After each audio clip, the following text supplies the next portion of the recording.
Yeah, I would put that away too. Whoa, what the fuck's going on, bro? What's up? Welcome to the Pauly Shore Jam in the Van podcast, hosted by Pauly Shore. This is my Wolfman Jack impression. We're here in Sin City, USA, coming to you live with Sweet Baby Nathan. Was that a vape or was that cigarette shit? That was a vapey cigarette shit. Combo? It was a Juul. A Juul? Yeah. Sorry, this plant's in the way. I apologize. But it's probably better. It's almost like we're fucking in Vietnam, dude. Making fucking Chinese. Nah. So if it's a Juul, first of all, this is Nathan. You guys get up to Nathan. He's the Uber driver. He just dropped me off. I thought he was very interesting looking. So I said, yo, dude, what did I say?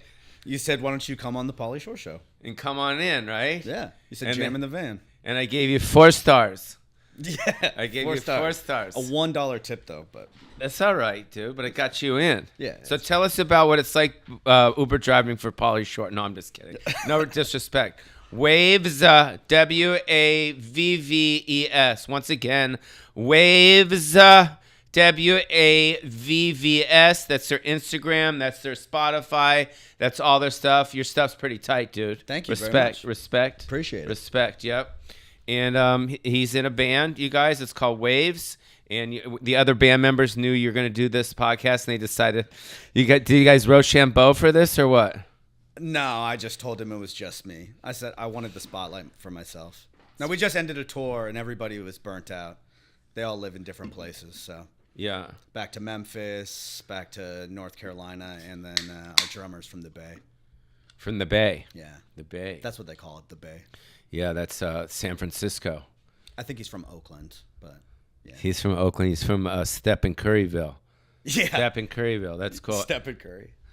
My guy. So you guys met. So if they're all from different places, you guys met at different places then? Yeah, we met at different times. I met the bass player at a festival called Primavera in Spain. Primavera, great Italian cuisine. Go on. It's true. Pasta Primavera. Yeah, also a great episode of Seinfeld about the Pasta Primavera. Please don't mention other Jews when I'm in the room. Thanks. You know what I mean? That's not what. Say it. Not cool, dude. Not cool, dude. Chinese. I can see you behind the scenes. This is the Vietnam bit. It's going to keep going. Okay. And what then. What the fuck you doing, dude? Turn off your phone, dude. Jesus, sorry. So Pasta Primavera. Pasta Primavera. And then our other guitarist was childhood friends with him. And then the drummer is been in the band for like 3 years.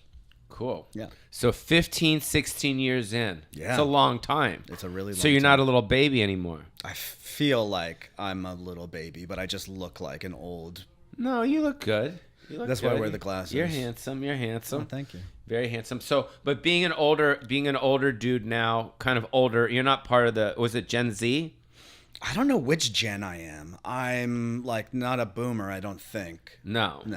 I think that's like way older. Yeah, so you're part of that kind of younger, but you're starting to transition into, to get a vagina. You're gonna get a vagina. Yeah, soon? I might be they them. I remember I'm a part of the I went through a little bit of my adolescence without the internet. Copy. Fifth grade, sixth grade, the internet. But the point that I'm making, your new album, which is called Hideaway. Hideaway. Yep. Which is called Hideaway, which basically explores the fact that you guys are getting older. Yeah. Is that kind of like... It explores the fact that when you hit a certain age, maybe with me, you just start to realize that things maybe don't... I don't know what I thought when I was younger, but you don't really figure things out more as you get older. I thought maybe I'd become smarter. Dude, you get fucking wise. Dude, honestly, I'm fucking 54, bro. I still haven't figured it out. You also realize that your parents don't know either, and that's scary. Yes.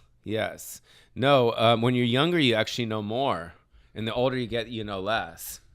So, like in about 10 years from now, I'm going to think I'm in El Segundo or some shit like that. You know what I mean? So the band. Yeah. The band. What's it like? You guys just got off the road? Just got off the road. And do you have a girlfriend? I do. Is that who you were texting before you? No, I was just scrolling through Instagram. Just Yeah, just kind of mindlessly. Yeah, it's crazy, I right? saw a few dogs, a few cheeks clapping up and down. It's crazy. Somebody getting knocked out in the streets. It's crazy what this world has become, is it not? Like, because when I was growing up, you just watched the TV. Sure. And now you watch the TV, you watch your Instagram, and you go on Bumble, and you're like, you know what I mean? Not you on Bumble, but you know what I mean? You're just kind Probably of... Grindr, but... Whoa. Okay, I'm going to get out of here now. I like pussy, bro. I'm sorry, dude. You know what I mean? I didn't know you were like, no, I'm cool. No. But it's crazy like this. Everything's short form. Sure. Yeah, nobody has an attention span anymore. Isn't that wild? And I'm starting to get it too. Like if I don't get I think the you got thing, it. even on like a TikTok or an Instagram, I'm like next. Yeah, isn't that wild? I think it's probably pretty unhealthy. I wouldn't say probably. I'd say very unhealthy. Yeah. All right, I'll agree. I think that and then what do you think about the fact that like if you do something fucked up, someone can record it and fuck you? That's really bad for me. I think it's bad for all of us. I think every single person, all 6 people that are watching my podcast, maybe 7 or 8 people. Oh yeah, my uncle in El Segundo. I like El Segundo. It's a funny word. They I don't know what I was just saying. What was I just saying? Something about how people can see what you say, right? And they can get upset with whatever you say. It's called throwing you under the bus. Sure, yeah. How fucked up is that? It's pretty fucked up. But people, like we just said, people have short attention spans. So they throw you under the bus and then they want to throw somebody else under the bus. And then we're all getting run over by fucking buses. Yeah. And then they get run over by a bus. I like to get run over by a short bus. Yeah. That's probably best. The short bus. Yeah. It probably hurts less than like the regular size bus. Yeah, no, because I always say that, back when we were younger, if you were a crazy person, you would just sit in the corner and be a crazy person. Sure. Now, if you're a crazy person, you actually have a platform in a way to be crazy, which is fucked up. You know what I mean? So or maybe it's good. It can be good. Like there are a lot of my favorite section of TikTok is basically kids that are or just people in general that are sort of on the spectrum, and that's basically what I've realized all of my favorite shows are too, like The Office and Seinfeld. It's all about these people that are vaguely on the spectrum, and we've always laughed at them or with them or whatever. But now it seems like it's not okay to do. But it's sort of just a part of comedy, I think. Yeah. So you just got off tour. Were you opening for someone, or were you on your headlining? No, we were tour? headlining this one. And so how many people, how big is the venue? Well, it's obviously different in Madison, Wisconsin than like New York, but like generally they're like 1,000 cap rooms. Wow. Yeah. Standing room only? Standing room. Or no, but sometimes people sit versus stand. Oh, no. No. We played one place that had some theater seating, and it is a little awkward when they sit. I used to do shows back in the day where it was I just did standing room only. I like it. I'd like do jokes and then I'd stage dive in between my jokes. Yeah, I used to stage dive a lot. I have 5 herniated discs now, so I don't jump anymore. As the Jews say, herniated discs. Herniated discs. So you were by yourself with your crew opening, or how long was the tour for? Tour was like 5 weeks. It's a long tour. How Yeah. many? 6 days? 6 days and 5 weeks. No, 6 days a week. There were a couple of weeks where we did like 9 to 10 shows straight. Wow. And then we'd have maybe a day off in like Amarillo, Texas, and then that would be like a drive day where we would drive for 8 hours. And then So it how wasn't a many lot of time. buses? One bus or 2 buses? One like Sprinter, like Mercedes Sprinter van with a bunch of smelly motherfuckers. Oh in it. fuck, dude! You got to step it up, bro. Nah, we were on the bus before. Nobody likes it. You can't shit on Really? the bus. You can't shower. It sucks. Really? It's also $12,000 a week. Well, I think that's really what it's really about. There's the Jew in him. He can't fucking throw down the cash. You can get a van. You can get a tour bus for probably, is it $12,000 these days? Yeah, it used to be 9. Yeah, everything is more expensive. Because you got to pay for the driver, for the people, and then you got to watching, pay for the driver's fuel, hotel every day. Yeah, the fuel. You got to pay for a lot of shit. So it's tough. You got to do the math. Yeah. Yeah. Yeah, I don't have that. We just talked about. I don't have a manager anymore because I didn't like the math of paying him either. Do you book your own gigs? No, I have a booking agent. That stuff I need, but for the other stuff, yeah, because they put their little pause in it. Not cool. No. And what do they do? How are they managing? You manage yourself. Yeah, they answer emails. Right. With their little. I get it. Pause. So tell me about the album that came out about a year ago. Okay, it's called Hideaway. Right, we were supporting it. Let's say what's up to your homies in the band though, real quick. Throw them down. Give them their names. These are the ones that decided to opt against doing the Pauly Shore Jam in the Van podcast. They said that you would probably make some off-color jokes about Vietnam, so they didn't want to get canceled. So nice. Hi, Ross. Hi, Steven. Hi, Alex. I love you guys. Who's the one in San Francisco? That's Ross. Hi, Ross. How's San Francisco? You getting your asshole eaten? Huh? You eating some big cock? Sorry. He got excited. He just whacked off when I said that. Yeah. We would stay in a room together, and anytime he thought I was asleep, I'd start to hear the sheets. Yeah, exactly. So say what's up. Yo, what's up? Hi, guys. Where were you, baby Nathan, bro? Yeah. He doesn't want to take off his glasses because he put some of those Marilyn Manson eye things in his eyes where they're all red, and he's like a devil. He's turning into a devil. You know what we were talking about? A good Marilyn Manson story. Do you remember the Marilyn Manson removed his ribs to suck his own dick story? That story could never live on the internet in the internet age, right? Like, this is what we were talking about. Like, when you were in high school, those things could sort of live on, and nobody's got these like cult-like sort of, you're all online all the time. I don't know. I look at your hand. That looks fucking cultish. Go like this. Hold it up. That's fucking cultish, bro. I'm just into you're like Chinese fast food. That's good. Yeah, like takeout. No, but I know what you're saying. Yeah, nobody's mysterious anymore. Right. Yeah.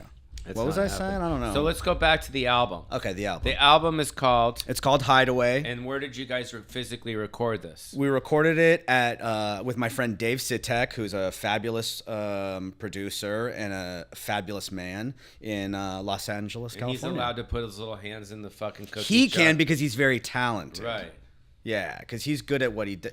He does something that I can't do. Correct. I feel like managers, I can send the emails and book the Pauly Shore show. Makes sense. Yeah. Yeah. Yeah. If he saw this email, he'd probably send it to spam. Oh my god. Right. Okay, apologize. Go to David Sistek. Dave Sitek. Yeah. He's done a bunch of great albums. He just did the Yeah Yeah Yeahs album, TV on the Radio, bunch of great stuff. We recorded it in about 2 weeks. And he had a bunch of, I sent him my demos, and it was his idea to sort of go in like this sort of country twangy direction. Because before you were a little punk. Your stuff was a little more punk rocky. Yeah. And I think that maybe we talked about, like, I'm not a young kid anymore. And so that was sort of we felt like this was like your Rooster album, like from Alice in Chains. Here comes the rooster. I still think the Alice in Chains MTV Unplugged is the GOAT. It's by far the best one. Done. Yeah. Done. I was friends with those guys. I'm still friends with Jerry. One of my favorite bands of all time. Of course. I love them. Of course. Still supremely underrated.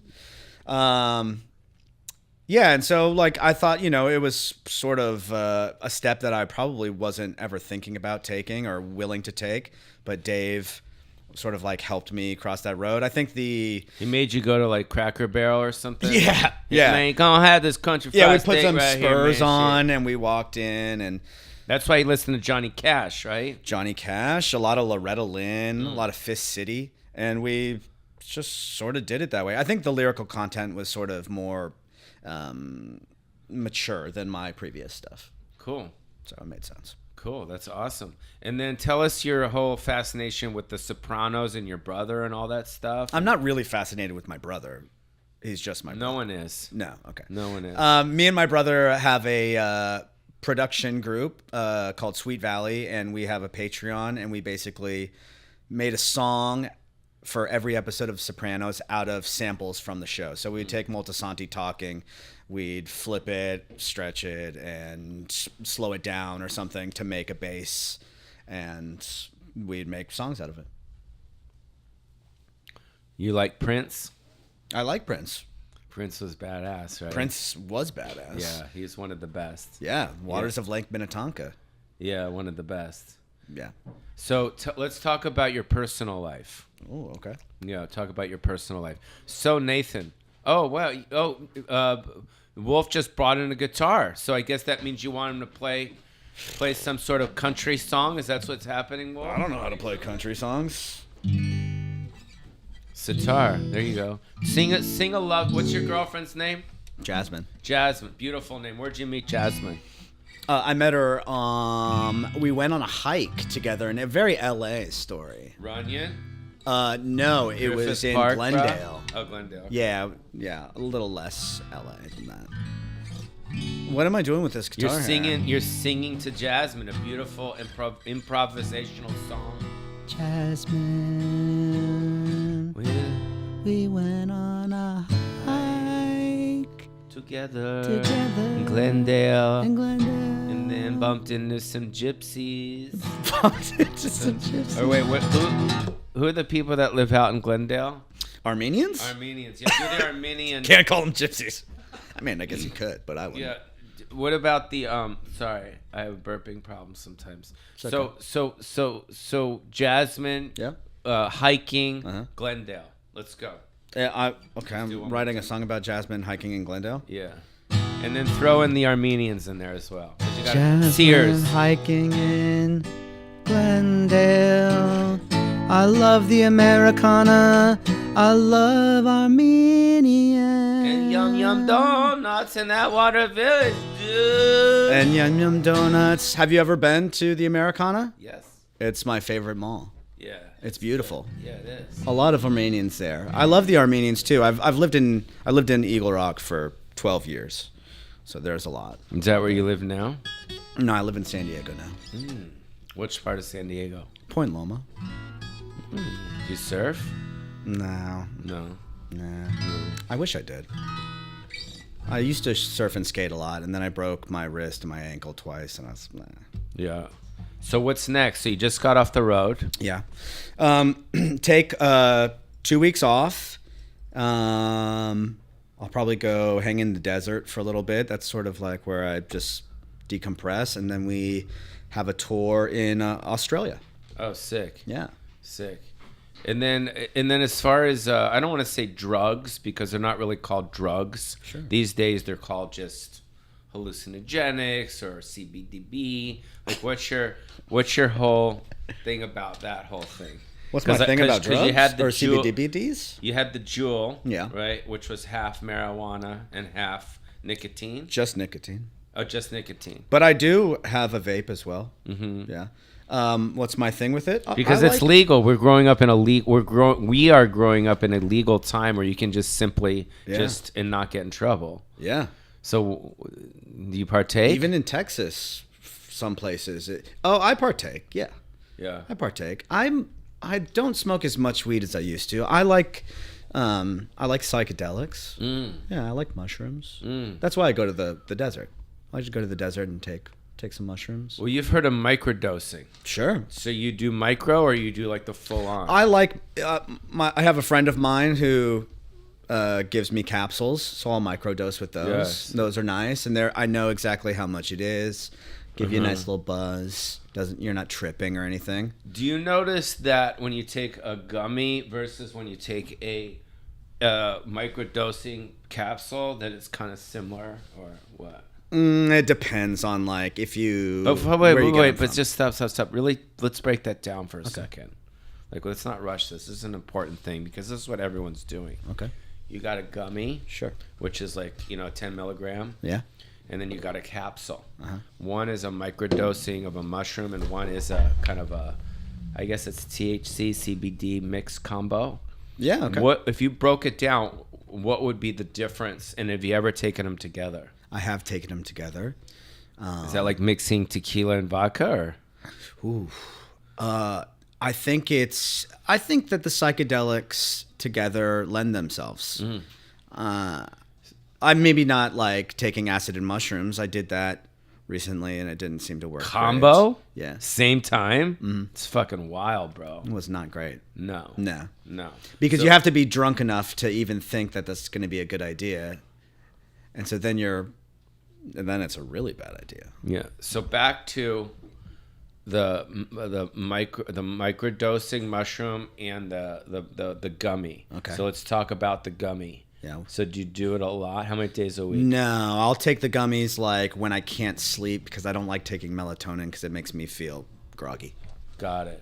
Xanax? No, never. Really? Really. Why? Because I just don't like it. I don't like the way it makes me feel. Yeah, I don't like it either. Anyways, so then there's the microdosing. Mm-hmm. And how often? Yeah. During the beginning of the pandemic, every day. Wow. Yeah, but now, end of tour, go out and have a little microdose. And then do you ever do microdosing or gummies or any of that stuff before you go on stage? No, mostly just drinking, maybe like a little bit of smoking weed. But I played tripping on mushrooms once, and it like fooled with my rhythm. Right. So I never did that. I don't. Again. People always ask me if I'm stoned or I get drunk before I go on. Right. Never. Have I? Yes. Do I like it? Absolutely not. Because it's just like you just. Does it said. Mess with your timing? Fuck yeah, dude. Yeah. You know what I mean? Like even if I know because I like to do gummies, but I only do maybe a quarter of it. But I'll only do it if I know I don't have to work that day or do a podcast or go on stage. Does it make you more nervous before? It doesn't make me nervous. It just it's like you said. It makes you a little. Well, no, it just fucks with my timing. Yeah. On everything. So yeah. So what about drinking? Do you drink ever? I drink, but I don't go on stage. Not when you're no, because I got to be sharp. Because when you're on stage, there's hecklers. Oh yeah, we had a couple of hecklers. Yeah, so I can just turn it up and sort of drown them out. Yeah. This one guy, he was like the vintage heckler, like play a song. Oh, like wow. didn't have anything. Right. Like you couldn't even say something back because he was just so stupid.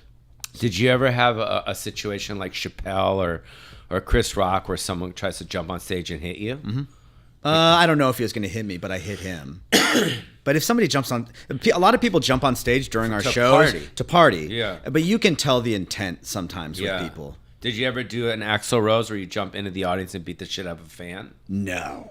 I did that last week. Really? Yeah, and his name is Steve. Fuck you, Steve, for hopping on my fucking show back in El Segundo, motherfucker! Fuck Steve!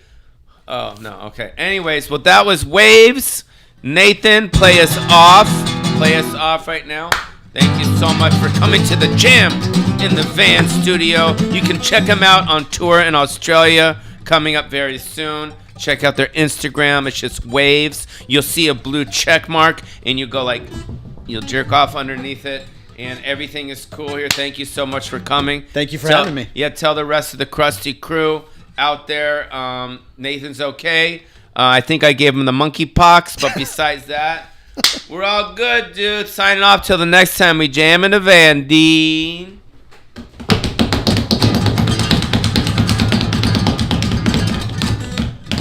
Thanks for watching the PMS Podcast Show. We're releasing new episodes on the official PMS Podcast YouTube channel, So make sure to follow the link, subscribe, and turn on notifications. so you don't miss out.